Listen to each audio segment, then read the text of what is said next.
안녕하십니까? 정말 행복하지 않습니까? 네, 정말 행복합니다. 먼저 하나님의 말씀을 읽겠습니다. 마태복음 24장입니다.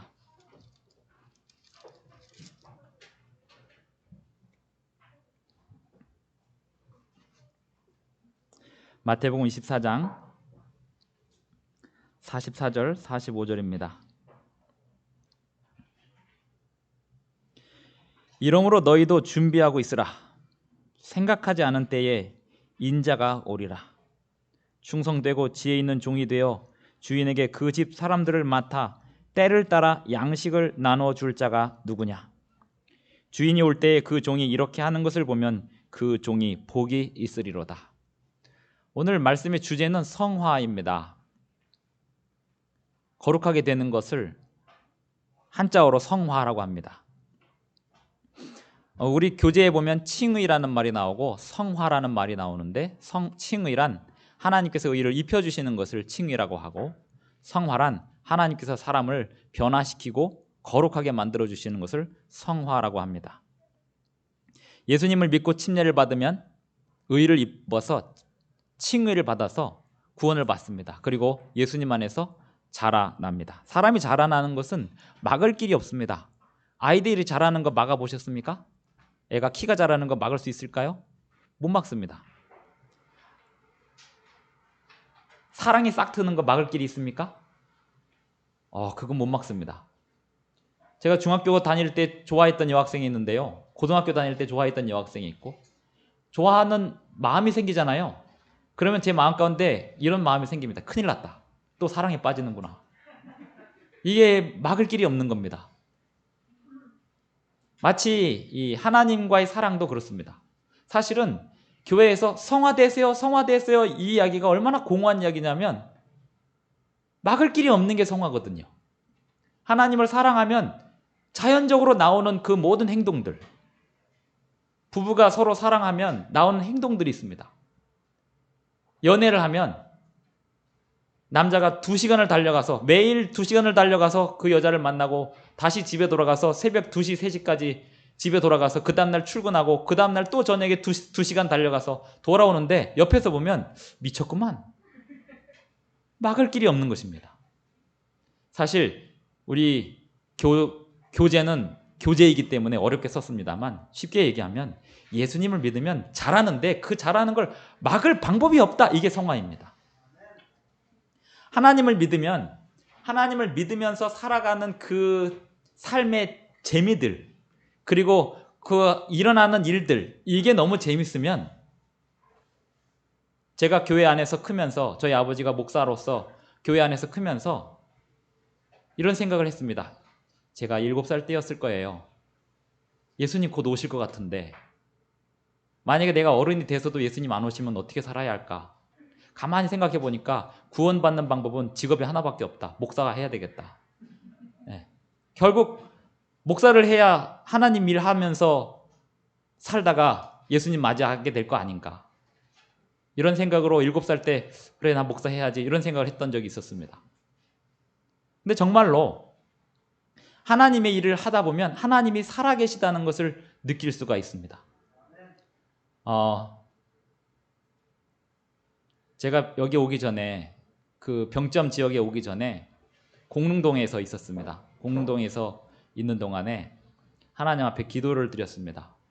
그 마지막 10월 달에 한 달 동안 점심을 굶고, 점심을 금식하고 36대 제명호에 올라가서 기도를 드렸습니다. 5가지의 제목으로 기도를 드렸는데요, 하나님께서 3가지를 들어주시고 2가지를 안 들어주셨습니다. 그 3가지 중에 들어준 것 중에 하나는 당시에 그 연합회장님 되신 분, 요번에 연합회장님 되신 분이 연합회장님 되시라고 기도를 했었습니다. 그분은 제가 그분을 위해서 기도한 거 잘 모르실 거예요. 그리고 또 하나는 2개는 또 있는데 그건 제 개인적인 이야기고, 안 들어주신 게 2가지가 있습니다. 뭘 기도했냐면 제주도로 저를 발령나게 해달라고 기도를 드렸습니다. 제주도를 발령나게 해서 거기서 20년 목회를 할 수 있게 해달라고 기도를 했습니다. 그리고 모든 작업을 다 끝냈습니다. 어떻게 했냐면 합회장님께 서한을 보냈습니다. 나를 제주도로 보내주셔야 하는 이유를 프로젝트를 만들어서 보냈습니다. 연합회에도 띄웠습니다. 답변이 왔습니다. 이 프로젝트 너무 훌륭합니다. 근데 당신은 못 보냅니다. 결국 그래서 제 병점으로 왔습니다. 서운할까요? 한 달 동안 금식기도 하고 하나님께서 분명히 보내주신다고 약속을 하신 것 같았는데 병점으로 왔는데요. 1년 있다가 화폐를 찾아가서 보내주십시오. 그랬습니다. 근데 그 와중에 어떤 일이 벌어졌냐면 제주도는 왜 가고 싶냐면 사람들이 제주도를 가고 싶어 하는 거하고 제가 제주도를 가고 싶어 하는 거고 개념이 좀 달랐습니다. 사람들은 제주도 가서 쉬고 싶잖아요. 저에게 있어서 제주도라고 하는 곳은 어떤 곳이냐면 저희 아버지가 사셨던 곳이고 저희 할아버지가 그곳에서 돌아가신 곳이에요. 34살에 의사이셨는데 군인이 쏜 총에 맞아서 돌아가셨어요. 저희 아버지는 3살 때 아버지를 여인 고아로 자라나셨습니다. 우리가 잘 아시는 4.3 사건이라고 아십니까? 그 4.3 사건의 희생자예요. 저희 할아버지는 이 의사이셨는데 경찰들하고도 친하고 말 타고 다니셨대요. 그런데 아이러니하게도 저희 할아버지를 죽인 사람은 경찰이었습니다. 왜냐하면 그때 당시에 그 4.3 사건이라고 하는 건 해발 800m 이상에 사는 사람은 다 그 용어로 정의가 되어서 거기 사는 사람은 무조건 다 죽이라는 명령이 4.3 사건이에요. 그래서 그때 저희 할아버지가 마침 그 시점에 산에 있었어요. 그게 다예요.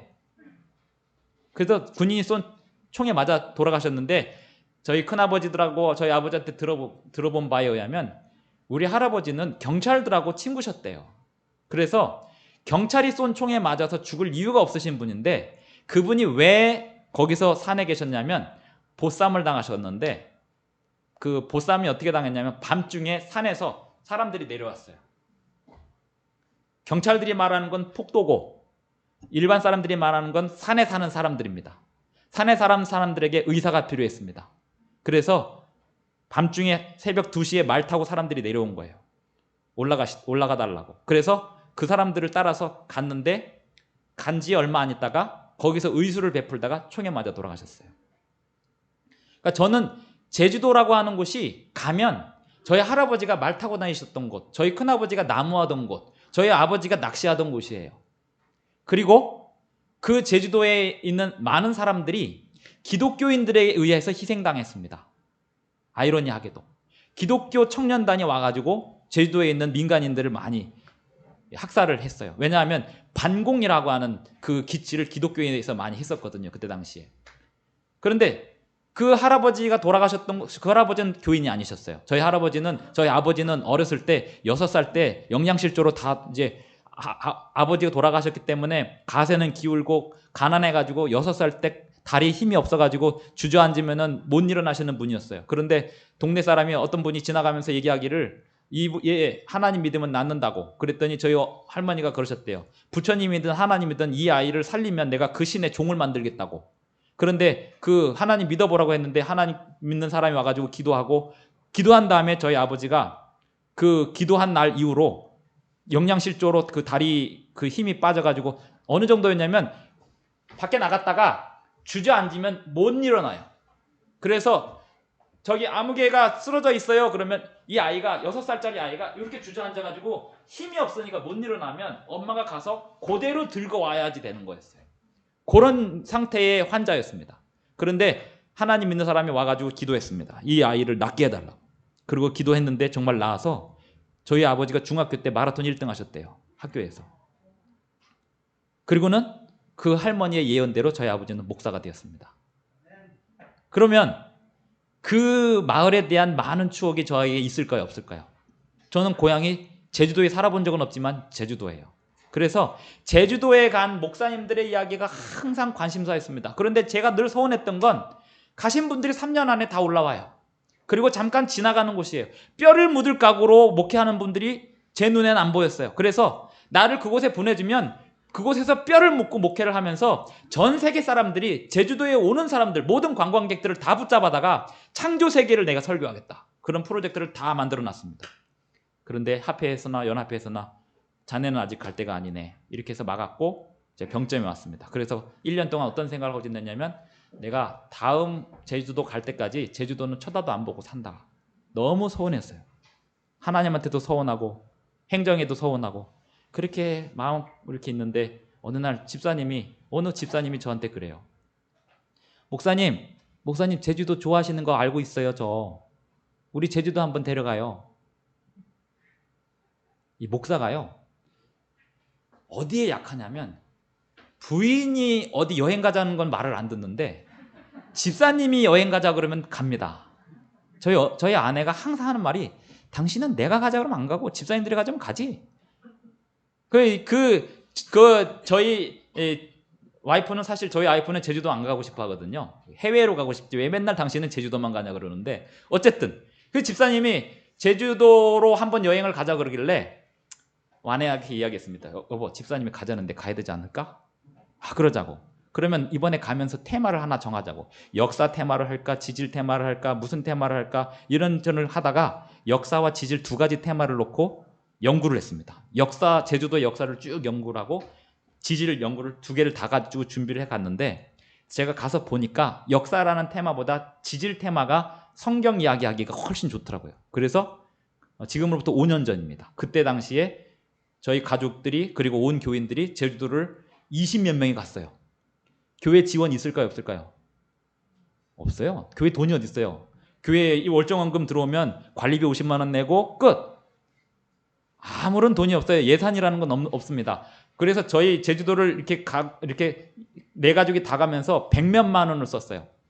그리고는 한번 갔다 와서 좋아가지고 또 갔어요. 그리고 몇 번 가니까 재산이 다 탕진이 됐습니다. 저희 집 재산이 다 탕진이 됐어요. 그래서 그렇게 가고 있는데 갔다 올 때마다 아이들이 침대받겠다는 거예요. 그리고 갔다 올 때마다 심지어는 어느 정도냐면 갔다 온 아이들이 너무 좋아하니까 어떤 아이들이 나는 그 시간이 못 돼서 못 갔는데 나도 좀 가고 싶어요. 그래서 가고 싶은 사람 손 들었더니 2명이 손 들었어요. 어떻게 할까? 2명 데리고 갔습니다. 따로. 그때도 경비 제가 됐습니다. 제 경비는 제가 되고 다 각자 되고 가는 거예요. 그렇게 갔는데 갔다 올 때마다 제가 뭔가 느끼기 시작했어요. 하나님께서 이 제주도를 통해서 뭔가를 말씀하고 있다. 이런 느낌이 들었어요. 그리고 성경을 읽고 예언의 읽다 보니까 점점 보이기 시작했습니다. 그리고 나서 기도를 하고 있는데 연합회에서 제가 그 전전해에 이 목사님 연합회장님 되시게 해달라고 기도했잖아요. 그분이 연합회장 되신 다음에 제가 그분이 연합회장 되시면 저를 제주도로 보내줄 줄 알았거든요. 그래서 이렇게 다 큰 그림이 있었던 거예요. 근데 이분이 연합회장 되신 다음에 신경도 안 쓰시더라고요. 그게 신경 안 쓰시는 게 아니라 못 쓰시는 거죠. 쓰실 수도 없는 거고. 그분한테 제가 편지도 썼어요. 김 목사님 이거 너무 좋은 건데 내가 할 수 있는 일이 아니에요. 이렇게 답변이 왔어요. 합회에서 하는 거고 합회는 또 너무 좋은데 우리는 목사님 보낼 수 없습니다. 이렇게 왔고요. 그런데 그분이 연합회장님이 되셔서 만든 프로젝트가 있었어요. 그 프로젝트는 뭐냐면 디딤돌 프로젝트라는 게 있었습니다. 그 디딤돌 프로젝트가 이제 나와가지고 기획서를 내라는 거예요. 목사님들 보고. 그러면 돈을 주겠다는 거예요. 그때 제가 어떤 생각을 했냐면 돈을 줘봐야 또 1,000만 원, 4억, 몇억 프로젝트인데 저거를 다 줄 텐데 모든 교인 다 주면 10만 원 받자고 내 기획서를 내나? 그리고 안 냈습니다. 그냥 안 받고 말지. 그랬는데 그 기획서 마감 날이 일주일 남겨놓고 어느 목사님이 저한테 전화가 왔어요. 김 목사 프로젝트 냈어 안 냈어? 안 냈습니다. 그거 내봐야 나중에 다 n분의 1 하면 10만 원 20만 원 받을 텐데 그거 받자고 기획서를 내요? 그 시간이 얼마나 아까워요? 전 안 합니다. 그랬더니 그 목사님이 이런 얘기예요. 김 목사 30페이지짜리 프로젝트 아무나 만드는 거 아니야. 얼른 해. 그 얘기가 혹 들어왔어요. 오? 그렇지. 30페이지짜리 프로젝트를 멋있게 만드는 거는 난 할 수 있어. 이런 생각을 가지고 그날 하루 종일 뭘 분석을 했냐면 동탄의 인구를 싹 분석을 했습니다. 연령대별 인구, 이 사람들의 직업, 분포 이런 걸 싹 연구해가지고 5장짜리 프로젝트를 5장짜리 보고서를 만들고 25장짜리 이 사람들에게 어떻게 선교할지에 대한 보고서를 틀을 다 만들어놨습니다. 그래서 하루 동안 밤새가지고 다 만들어놓고 제가 그때 또 캠프가 있어서 가면서 저희 와이프 보고 20페이지 채워놔 그러고 갔습니다.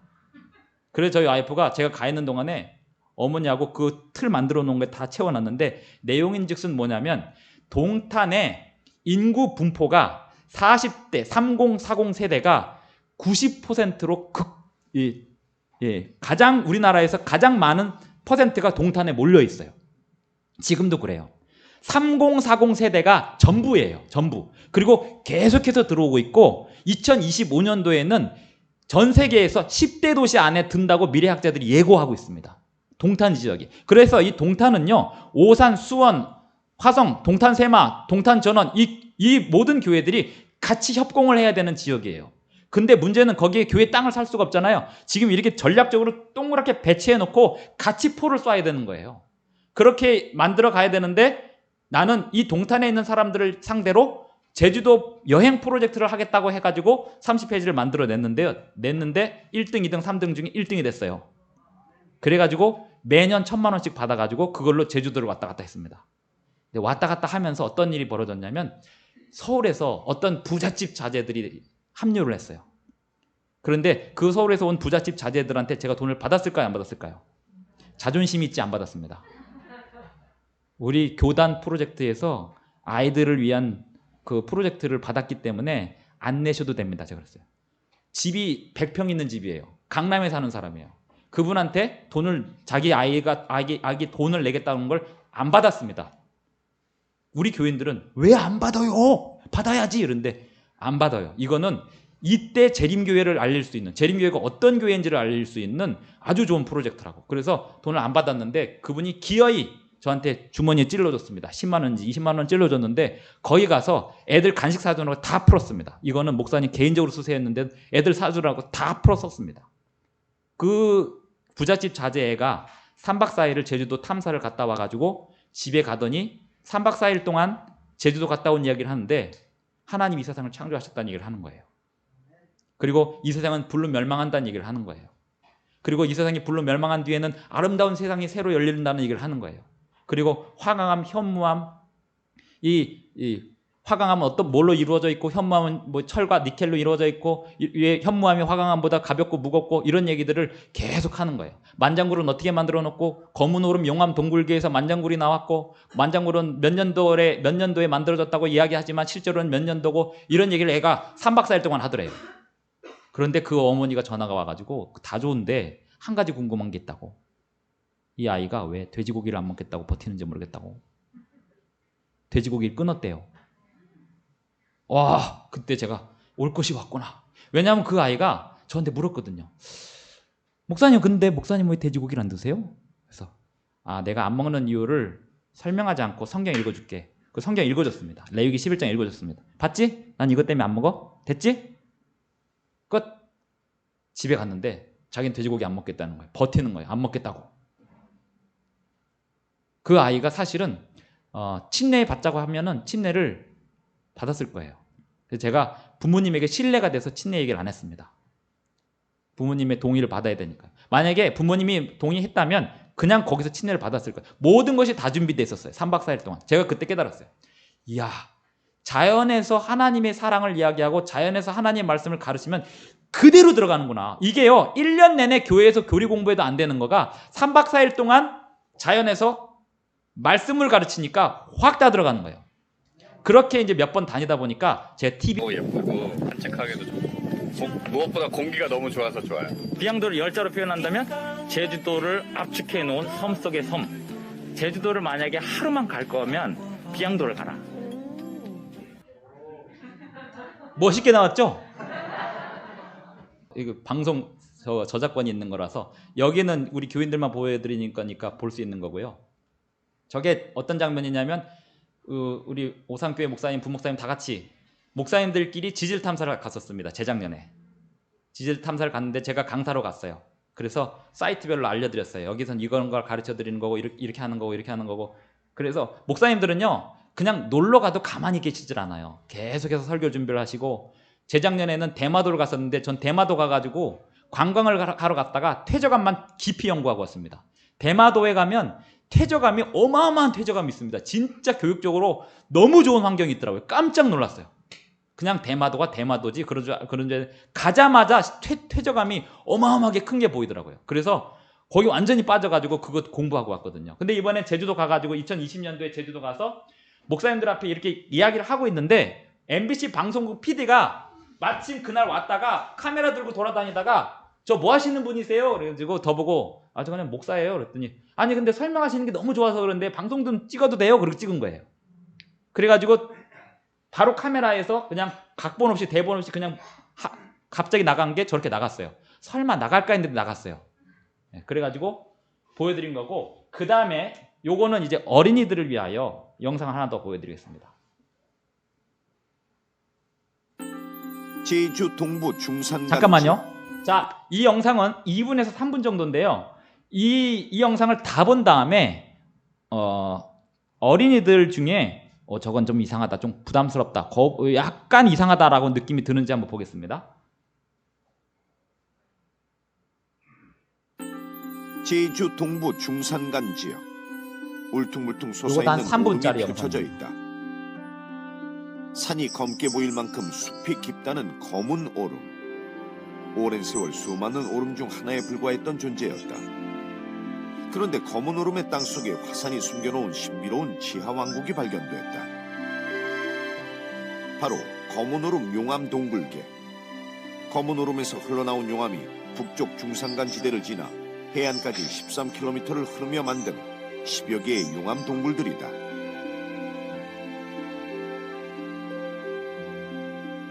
제주도 중산간에 있는 검은 오름은 그 분출하는 과정에서 분석구를 하나 만들고요. 그 이후에는 용암이 천천히 분출하게 되는데 이렇게 분출한 용암들은 해안으로 흘러가면서 그 내부에 용암 동굴을 형성하게 됩니다.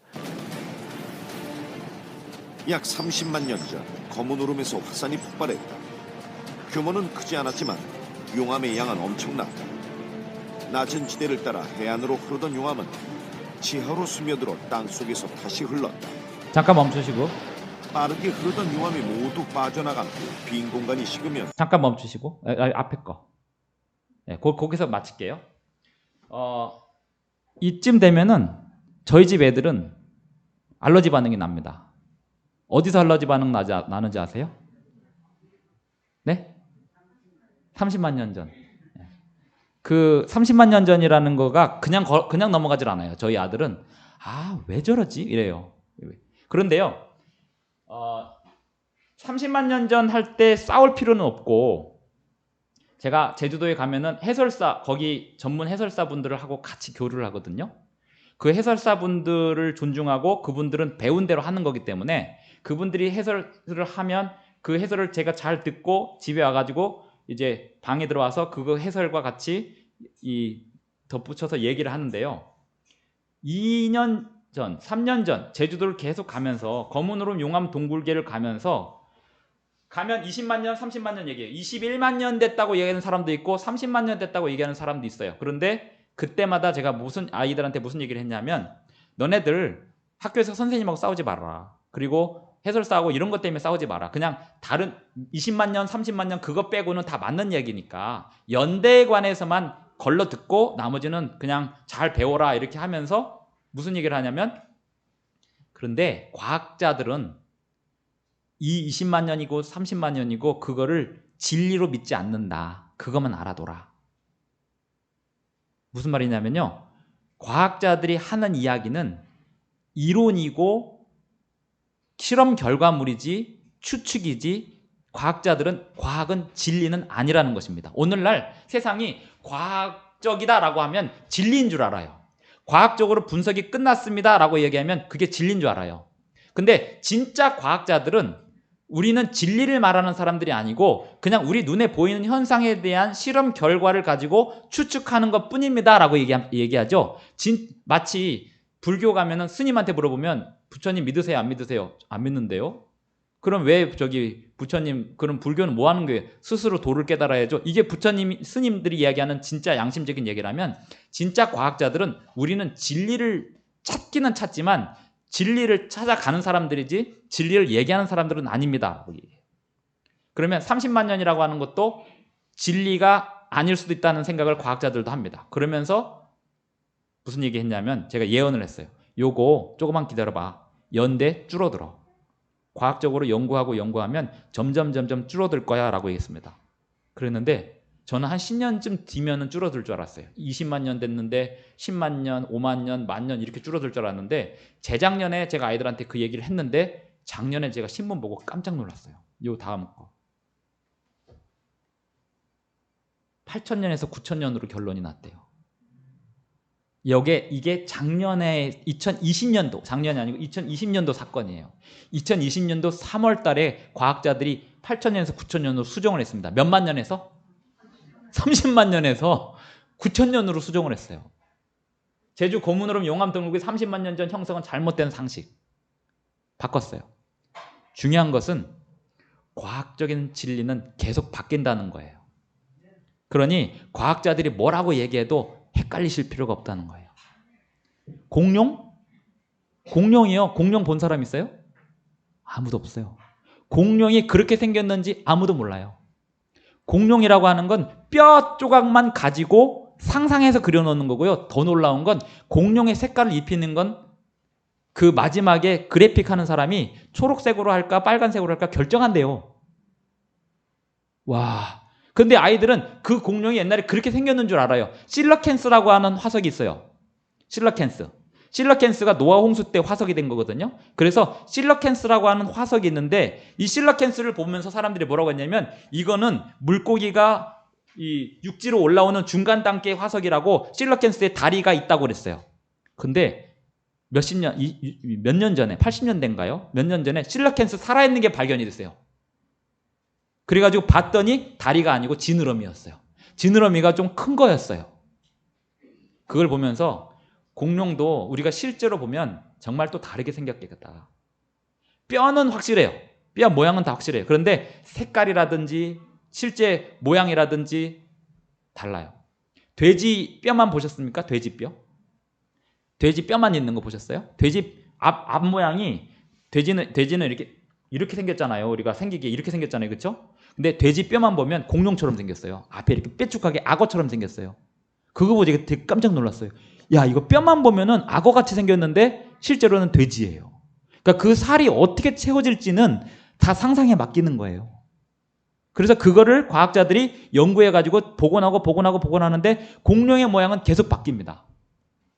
그러니까 공룡도 이론일 뿐 사실은 아니에요. 진리는 아니에요. 진리는 어디에만 있습니까? 성경에만 있어요. 그런데 이런 것을 연구하는 과정도 성화의 과정이라고요. 굉장히 멋있습니다. 그거 보고 그냥 놀러 가는 거 아니에요.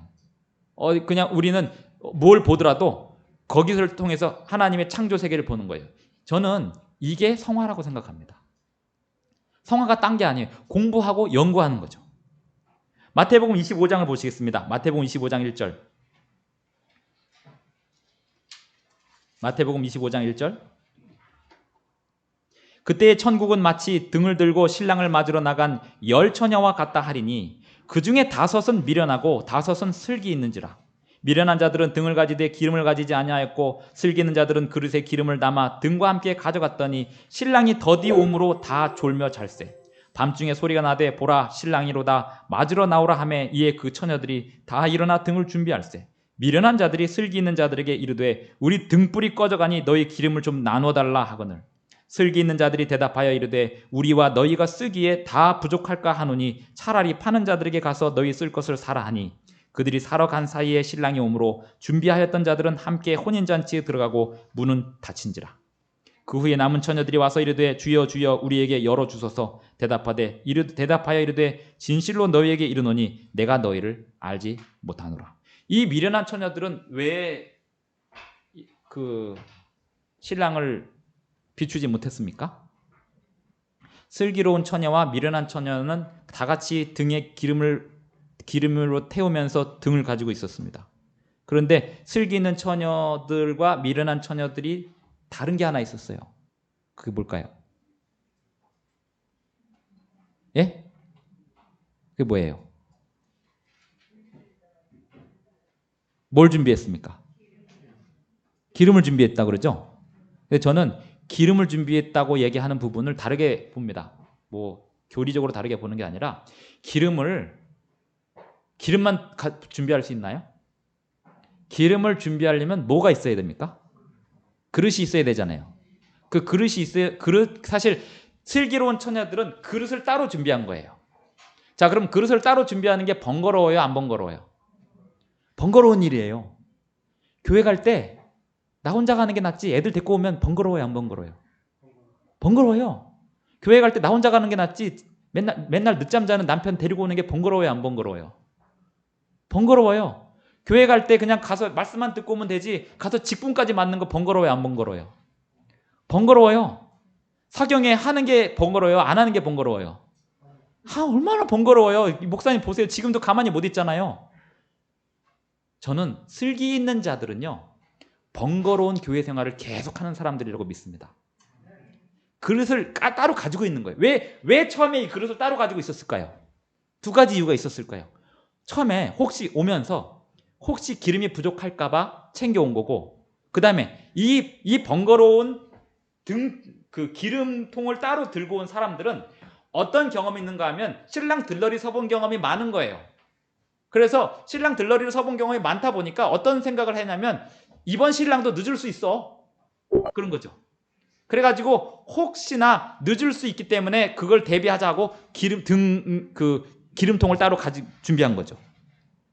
그리고 나서 정말로 다 같이 존 다음에 신랑이 늦었는데 신랑을 맞으러 나오라 할 때 자기 따로 있던 그 기름을 담아가지고 이렇게 넣어서 가져갑니다. 어린이들은 질문합니다. 너무 이기적인 거 아니에요? 좀 나눠주면 안 돼요? 그거 좀 나눠주면 안 돼요? 근데요, 그거 나눠주면 등을 아무도 못 켜요.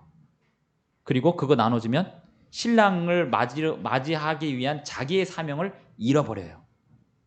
이건 마치 뭐와 같냐면 아담의 사명이 있었습니다. 아담의 사명은 뭘까요? 아담의 사명은 아내를 사랑하고 하나님을 사랑하는 거잖아요. 그런데 아담의 사명 중에 하지 말아야 될 사명이 있었습니다. 아내를 아무리 사랑해도 율법을 어기는 건 하지 말아야 했죠. 아담이 왜 자기 그 선악을 알게 하는 나무를 먹었죠? 선악을 알게 하는 나무 먹은 이유가 뭘까요? 하와를 뭐 했어요? 사랑해서. 멋있죠? 로맨틱하고. 난 당신 없으면 못 살아. 근데요, 성경은요 그걸 사랑이라고 안 합니다. 살인이라고 하죠. 왜냐하면 사람이 범죄할 때 하는 사랑은 사랑이 아니에요. 간음과 살인을 사랑으로 헷갈리시는 분들이 있어요. 그 변호사들이, 이혼 전문 변호사들이 하는 얘기가 있는데, 이혼 전문 변호사들이 불륜 남편을 변호할 때가 있대요. 불륜 남편을 변호할 때, 또는 불륜 아내를 변호할 때가 있답니다. 그러면 이 사람의 입장에서 최대한 덜 피해받게 하려고 최대한 노력을 하는데, 듣다가 이건 진짜 막 역겹다라고 하는 얘기가 있대요. 그게 뭔지 아세요? 불륜을 저질러 놓고 한다는 얘기가 사랑이 뭐 죄입니까? 이런데요. 자기 부인, 멀쩡한 부인 놔두고 자기 부인, 다른 부인이랑 해놓고, 사랑을 해놓고 변호사한테 한다는 얘기가 사랑의 죄는 아니잖아요. 이런다는 거예요. 근데요, 그렇게 이야기하면 헷갈리죠. 우리 드라마 보시면 건강한 부부가 남편이 아내를 사랑하고 부인이 남편을 사랑하고 이러면 그 드라마가 뜹니까? 불륜을 해야 뜹니까? 행복한 가정의 교회 열심히 다니면 드라마가 탑으로 올라갑니까? 한 명씩 죽여줘야지 교회 드라마가 올라갑니까? 요즘에 최근에 우리나라에서 나온 드라마 엄청나게 죽여대는데 전 세계적으로 상 받았죠? 예술적이라고. 근데 우리는 그거 재밌게 보고 있지 않습니까? 굉장히 심각한 상황이에요. 하나님의 율법을 어기는데 그게 예술성으로 작품상을 받고 그것이 고평가되고, 우리가 그것을 때로는 설교 예화로 사용할 수는 있겠지만 우리가 그것을 재밌어서 보는 건 문제가 있는 거 아닙니까? 이야기를 할 수는 있겠죠. 소재로 인간의 이기심에 대해서 이야기할 수 있는 거리들은 물론 많아요. 그 내용 속에 인간의 기본적인 이기심에 대해서. 그런데 인간의 기본적인 이기심에 대해서 아무리 백날 얘기해봐야 사람 변화되지 않습니다. 하나님이 변화시켜줘야 변화되는 거죠. 하나님께서 우리의 마음을 움직이셔야지 변화되는 거죠. 그런데 성화라고 하는 게 자기 홀로 기도 생활 많이 하고 그러면 성화되는 게 아니라, 이 기름을 따로 가지고 있는 이 사람, 그 다음에 마태복음 25장 14절 보겠습니다. 마태복음 25장 14절. 또 어떤 사람이 타국에 갈 때 그 종들을 불러 자기 소유를 맡긴 것 같으니 각각 그 재능대로 한 사람에게는 금 5달란트를, 한 사람에게는 2달란트를, 한 사람에게는 1달란트를 주고 떠났으니 5달란트 받은 자는 바로 가서 그것으로 뭐 했어요? 장사했습니다. 자, 제가 여쭤보겠습니다. 우리 한국 재림교회 교인들만 이 부분에 대해서 잘 이해를 못 하시는데 달란트가 뭡니까? 달란트가 뭐예요? 달란트 뭐예요? 돈이에요, 돈. 돈이잖아요. 일단은 돈이에요. 자, 그러면 돈을 가지고 있는 게 죄입니까? 아닙니까? 돈을 내가 가지고 있으면 이걸 가지고 열심히 불려야 됩니까? 아니면 다 써버려야 됩니까? 그거 불리지 않는 게 죄입니다. 그거를 가지고 그냥 저축해 놓는 게 죄라고요. 이걸 투자로 하면 자꾸 막 주식 투자를 생각하셔서 투자라는 말을 사용하기가 좀 그런데 이거를 어떻게 쓰든지는 하면 안 되고요. 또 건전하게 안전하려면 읽어야 됩니다. 실물교훈, 제가 아주 너무나 사랑하는 책, 30번을 읽었지만 또 읽고 있는 책, 실물교훈 232쪽부터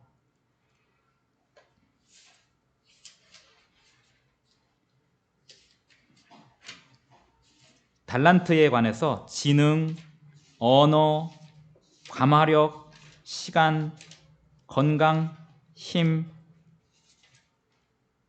친절한 마음과 애정 이렇게 있는데요. 돈은 큰 선을 행할 수 있는 도구이기 때문에 매우 가치가 있다. 돈이 하나님의 자녀의 수중에 있을 때는 그것이 줄인 자의 양식이 되고 목마른 자의 마실 물이 되고 헐벗은 자의 옷이 된다.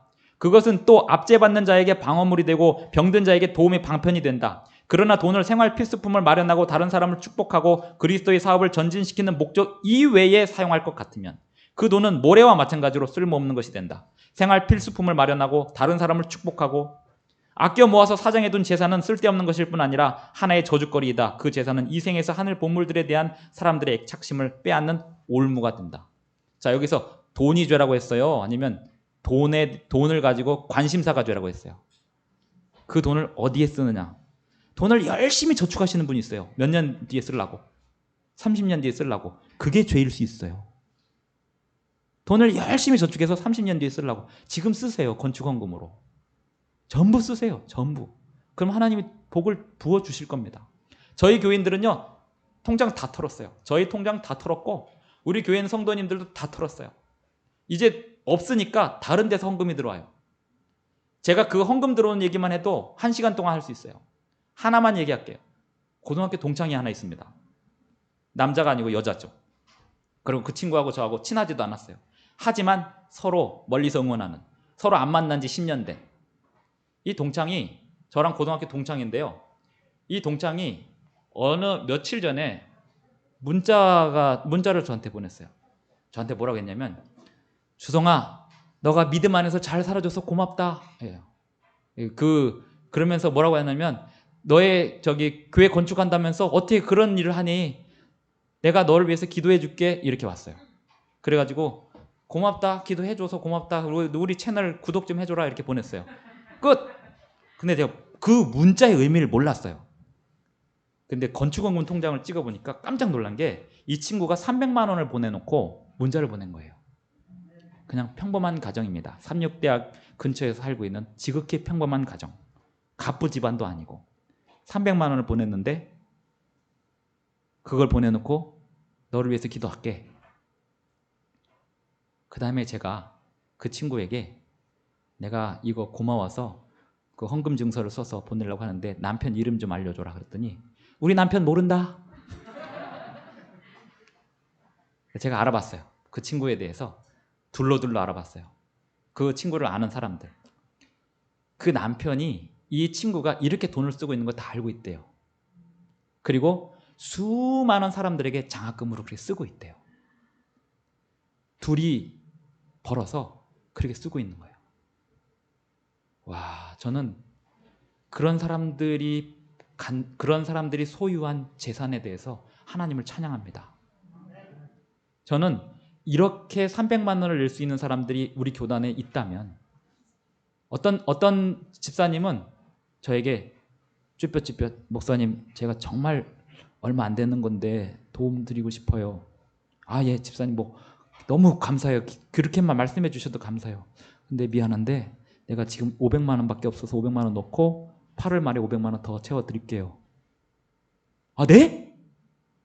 그래서 8월 말에 해서 좀 1000만 원이 왔어요. 그 가정도 지극히 평범한 가정이에요. 1000만 원씩 여러분이 들어왔고 우리 교인들은 몰라요. 저희는 우리 교인들한테 제가 선언했어요.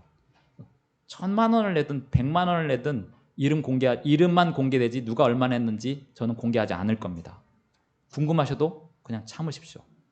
여러분 각자 자기 몫만 하십시오. 하나님이 이 교회를 지으실 겁니다.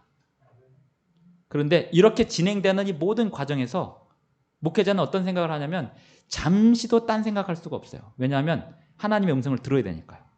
하나님의 음성을 듣기 위해서는 기도해야 되죠. 뭐라고 기도하냐면 1000만 원 주세요 이렇게 기도하는 게 아니고 하나님 제가 얼마를 달라고 기도해야 될까요? 이렇게 기도합니다. 그럼 하나님이 이번엔 300만 원 달라고 기도해라 그럽니다. 그러면 한 300만 원 주십시오. 그럼 3일 뒤에 300만 원이 들어옵니다. 놀랍지 않습니까? 제가 가끔은 이런 생각을 해요. 하나님 우리 집에 노트북도 좀 필요하고 살림도 좀 필요하고 이것도 필요한데 우리 집 살림은 안 채워지는데 교회 살림은 왜 이렇게 잘 채워지는 거예요?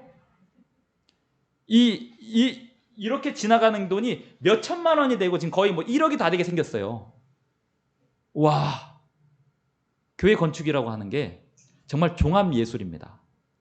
방주, 오늘 오전에 드린 말씀하고 오후에 드린 말씀하고 다른데 이제 방주에 대한 얘기는 똑같습니다. 노아가 방주 지으면서 칭의가 무슨 뜻이고 이런 얘기 했을까요? 안 했을까요? 성화가 무슨 뜻이고 이런 얘기 했을까? 안 했을까요? 영화가 무슨 뜻이고 이런 얘기 했을까요? 그런 얘기 할 시간 없어요. 못 박으면서 예수님 믿으세요. 빨리 타세요. 이렇게 하는 거예요. 110년밖에 안 남았어요. 방주에 타셔야 됩니다. 나중에 보니까 방주에 탄 사람은 누구만 탔습니까? 노아와 그의 식구만 남았더라. 제가 그 성경절을 읽고 무슨 생각을 했냐면 야, 이거 교회 남게 하려면 교회 일을 시켜야 되겠다. 일한 사람이 남아요. 성경 공부 많이 했다고 남은 게 아니고 교회 일한 사람이 남아요. 어떻게 해서든지 교회 마당을 쓸든지 청소를 하든지 일찍 와서 뭘 직분을 맡아서 하든지 직분 없어도 뭔가 일을 하는 사람이 끝까지 남아요. 오늘 제 아들이 따라오고 싶었어요. 사실은 얼마나 그 아들 저하고 아들의 관계는 아빠가 주고 싶은 게 있고 아들이 받고 싶은 게 있지만 서로 말을 안 해요.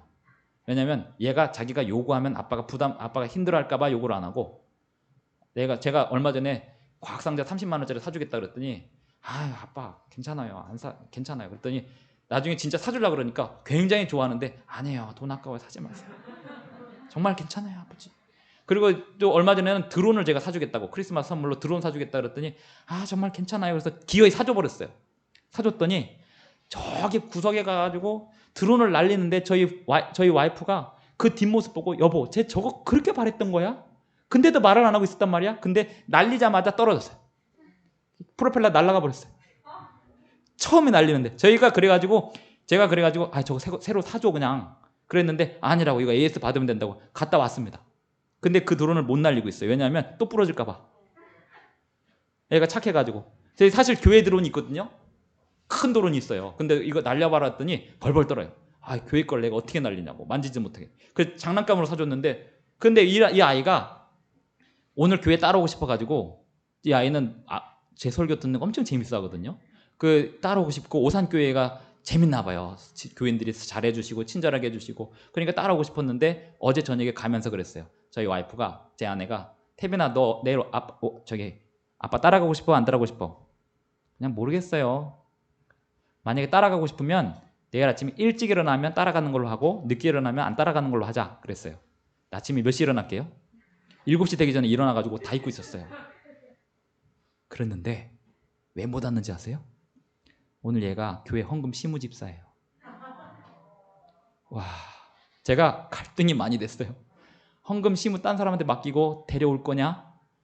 아니면 시무는 헌금 시무 혼자 하는 거예요. 그 아이 혼자서 헌금을 우리는 애들이 헌금 시무집사 하거든요. 이번 달에 제가 맡긴 것도 아니고 시무집사님이 김태빈 어린이는 한 달 내내 시무집사를 시켜놨어요. 오늘 제가 데리고 오고 싶은 생각이 들었는데 한 번 더 물었어요. 태변아, 너 오늘 시무집사인데 어떡할까? 아이가 그래도 갈래요. 그러면 전 데리고 오려고 했는데 그럼 아빠 어떡하지? 그 말에 제가 흔들렸어요. 그래, 그럼 시무집사 해야지. 오늘 시무집사 하니까 따라오지 마. 못 따라왔어요. 이게 교인입니다. 이게 교인입니다. 여러분, 휴가 가실 때도 목사님 허락받고 가셔야 됩니다. 집사님들. 교회 빠지시면 왜 빠지시는지 다 보고해야 됩니다. 직장에서 직장 빠지는데 직장 상사한테 말해요, 안 해요? 보고하죠. 휴가계 다 쓰죠. 근데 왜 교회는 말없이 빠지세요? 교회는 직장보다 더 잘해야 되는 거 아닙니까? 더 충성하는 게 그릇을 준비하는 삶이고, 번거롭더라도 그 번거로운 일을 하는 게, 설거지하고 청소하고 얼마나 번거롭습니까? 근데 예수님 오시는 그날까지 그 번거로운 일들을 하는 게, 그런 사람한테는 성화가 뭐고 칭의가 뭐고 몰라도 돼요. 방주 짓다 보면 예수님 만나는 거예요. 교회 짓다 보면 예수님 만나는 거고, 어느 순간 우리 가족의 삶이 변화되어 있고 가정의 금술이 좋아져 있고, 저는 작년에 건축을 시작하면서 저희 부부의 금술이 결혼 19년 차에 들어서면서 가장 행복한 시기를 보내고 있어요. 그 어느 때보다도 서로 많이 껴안는 시간이 많고, 그 어느 때보다도 손잡고 다니는 시간이 많고. 왜냐하면 둘이 서로를 쳐다보면 자꾸 흠이 보이는데 서로를 쳐다볼 시간이 없어. 계속 그 교회만 쳐다봐야 돼요. 서로를 쳐다볼 시간이 없는 거예요. 계속 같이 기도해야 되는 거예요. 제가 여기 와 있으면 저희 와이프가 하는 일이 뭘까요? 우리 남편 설교 잘하게 해주세요. 제가 설교 잘한 건 다 우리 부인 덕입니다. 우리 어머니 덕이고 장모님 덕이고. 저희 어머니가 왜 저기 오산교회는 방송이 안 나오냐 계속 그러시는데, 나중에 영상으로 보내드릴게요 이러는데요. 저희 어머니는 제가 하는 설교를 다 보세요. 다 보시면서 기도하세요. 이게 누군가가 식구들이 기도하는 사람이 있다는 거 얼마나 행복한지 아십니까? 그래서 교회는요, 홀로 나오는 사람들에게 집중적으로 잘해주셔야 됩니다. 가족들보다도 목사님이 우리 가족한테 신경 안 쓴다 이렇게 생각하지 마시고, 목사님 홀로 나오는 사람 신경 써주세요. 우리가 알아서 살게요. 이렇게 좀 해주십시오. 네. 교회 홀로 나온 사람한테 신경만 써주세요. 저희는 우리가 알아서 교회 생활 할게요. 이렇게 해주시고, 그렇게 해주시면 대단히 감사하겠습니다. 시간이 돼서 마치겠습니다.